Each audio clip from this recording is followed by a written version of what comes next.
Puji Tuhan, haleluya. Salam sejahtera bagi kita semua, keluarga GPD El Shaddai yang diberkati oleh Tuhan. Saat ini kita akan kembali melanjutkan renungan kebenaran firman Tuhan. Dan pada saat ini saya berikan judul renungan, Percaya dan Mengingat Janji Allah. Kita buka sama-sama di dalam Alkitab kita, di dalam Kejadian pasalnya yang ke-47, ayatnya yang ke-27 sampai dengan ayatnya yang ke-31. Kejadian pasalnya yang ke-47, ayatnya yang ke-27 sampai dengan ayatnya yang ke-31. Bapak Ibu Saudara yang diberkati oleh Tuhan, saat ini kita akan belajar melalui kisah hidup dari salah satu tokoh Alkitab, yaitu Yakub. Pada perikop ini, Lembaga Alkitab Indonesia memberikan judul perikop Yakub pada akhir hidupnya. Kalau kita mengetahui bagaimana kehidupan Yakub, Yakub adalah seseorang yang memiliki masa lalu yang kurang baik. Kita tahu bersama bahwa arti nama Yakub itu sendiri ialah penipu. Karena apa? Karena ia telah menipu ayahnya, ia telah menipu kakaknya. Selain itu ia juga menipu Laban dalam urusan kambing dan domba. Namun ingatlah bahwa Yakub ialah Israel, sosok yang menerima janji Allah. Sampai pada akhirnya Allah menampakkan dirinya kepada Yakub melalui suatu mimpi. Dan di tengah-tengah kegagalan Yakub, di tengah-tengah apa yang dia perbuat, Allah memilihnya untuk menjadi pemimpin bangsa yang besar. Bahkan kalau kita membaca dalam pembacaan kita dalam Kejadian pasal yang ke-47, ayatnya yang ke-27 dikatakan firman Tuhan, maka diamlah Israel di tanah Mesir, di tanah Gosyen. Dan mereka menjadi penduduk di situ, mereka beranak cucu dan sangat bertambah banyak. Dalam ayat yang ke-27 ini menjelaskan bahwa Yakub menghabiskan masa tuanya di tanah Gosyen. Walaupun ia adalah seorang Israel, namun dia menghabiskan masa tuanya di tanah Gosyen. Serta keturunannya juga tinggal di sana, menjadi penduduk serta beranak cucu dan bertambah banyak.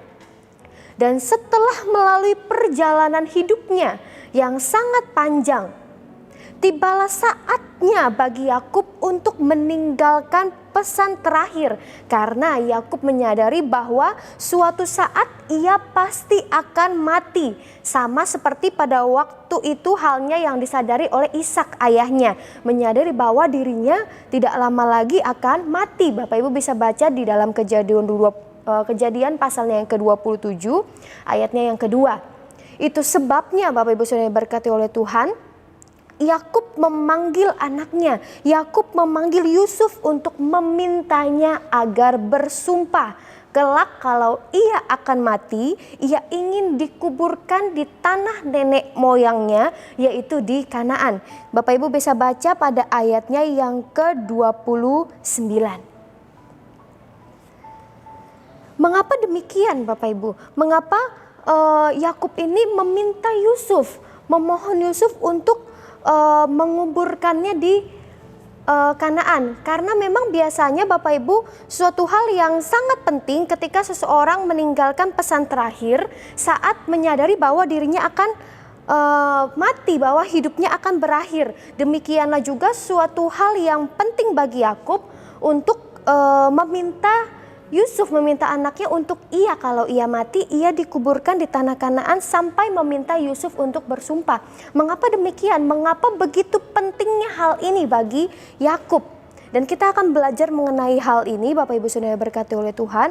Mengapa hal dikuburkan di Kanaan bagi Yakub itu sangat penting baginya?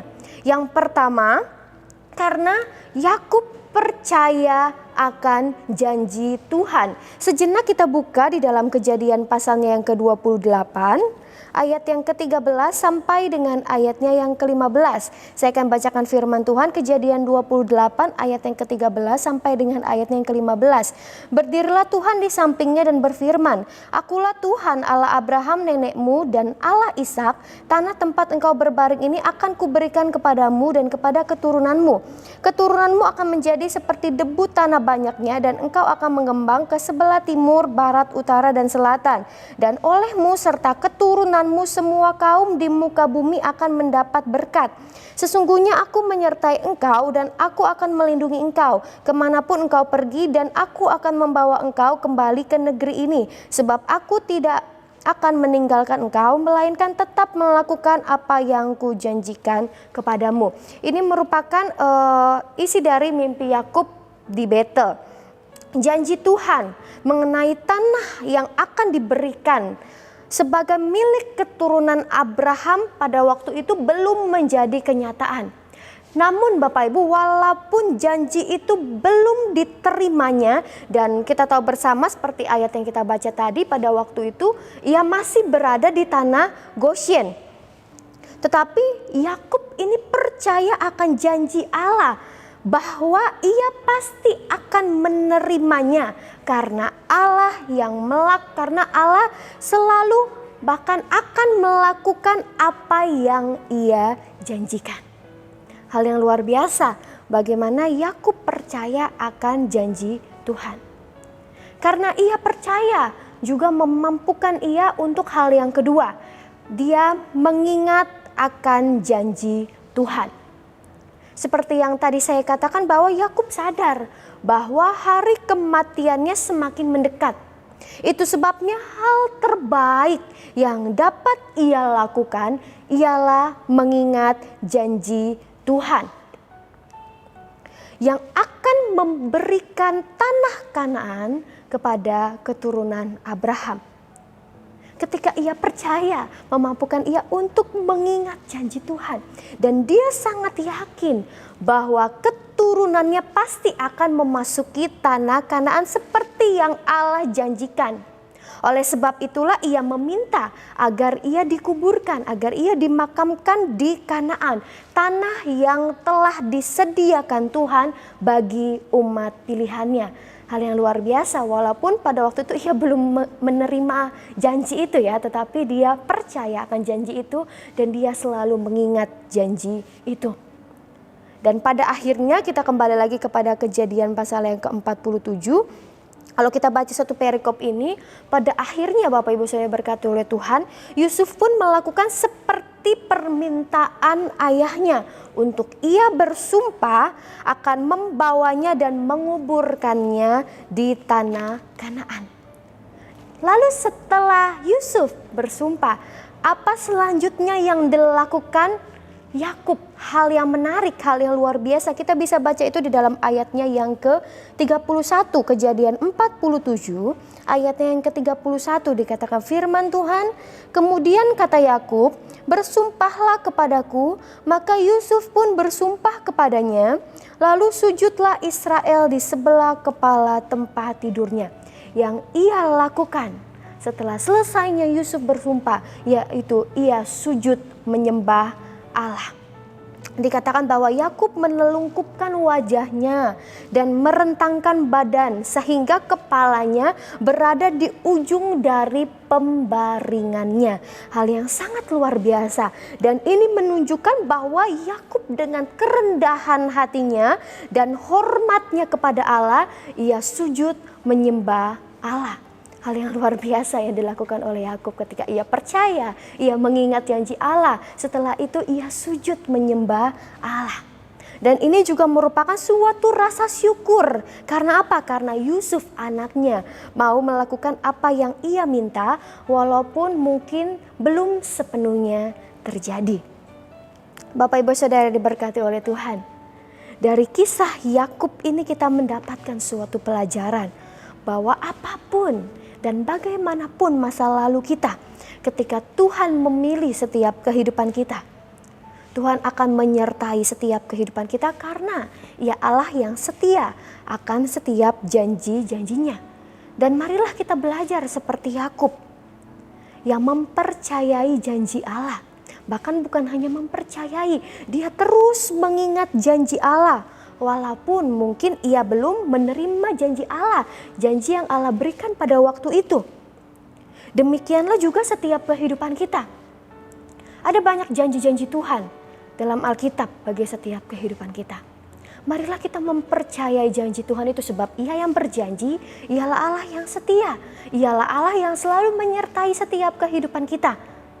Marilah kita terus percaya akan janji Tuhan dan terus ingat janji Tuhan di dalam setiap kehidupan kita. Maka ketika kita dapat percaya, maka ketika kita dapat mengingat janji Allah itu yang akan memampukan setiap kehidupan kita untuk terus bersyukur dan terus menyembah Tuhan, seperti halnya yang dilakukan oleh Yakub. Apapun situasi dan kondisi kita saat-saat ini, percayalah bahwa Allah setia akan janjinya. Dia tidak akan pernah membiarkan, Dia selalu menyertai setiap kehidupan kita. Untuk itu saya mau katakan sekali lagi, teruslah percaya akan janji Tuhan. Ingatlah janji Tuhan selalu di dalam setiap kehidupan kita.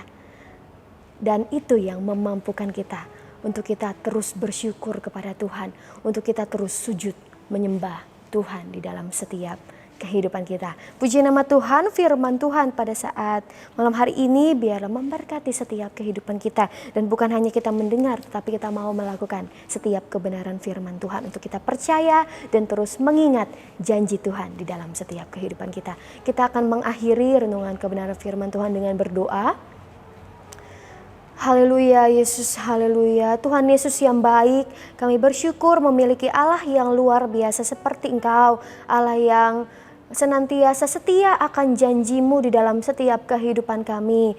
Itu sebabnya kami mau terus belajar percaya, bahkan kami mau terus mengingat janji Tuhan di dalam setiap kehidupan kami. Dan kami mau melangkah bersama-sama dengan Tuhan. Dan kami mau terus menaikkan setiap ucapan syukur kami, sebab Engkau Allah yang besar. Kami mau terus menyembah Tuhan dalam setiap kehidupan kami. Karena kami percaya Tuhan, walaupun mungkin kami belum menerima janji itu, kami mau terus percaya sampai pada akhirnya kami menerima janji itu. Janji yang luar biasa di dalam setiap kehidupan kami, janji yang Engkau berikan di dalam setiap kehidupan kami. Kami percaya bahwa Engkau Allah yang terus menyertai kami, terus memimpin kami di dalam kemenangan demi kemenangan bersama-sama dengan Tuhan.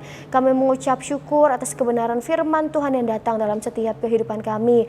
Hamba-Mu berdoa agar kebenaran firman Tuhan dapat bertumbuh di dalam setiap kehidupan kami. Dan kami juga mau melakukan setiap kebenaran firman Tuhan di dalam setiap kehidupan kami. Memberkati setiap umat-umat Tuhan yang mendengarkan renungan kebenaran firman Tuhan. Kami terima berkat kebenaran firman Tuhan dengan penuh ucapan syukur. Hanya di dalam nama Tuhan Yesus Kristus, Juru Selamat kami yang hidup. Haleluya. Amin.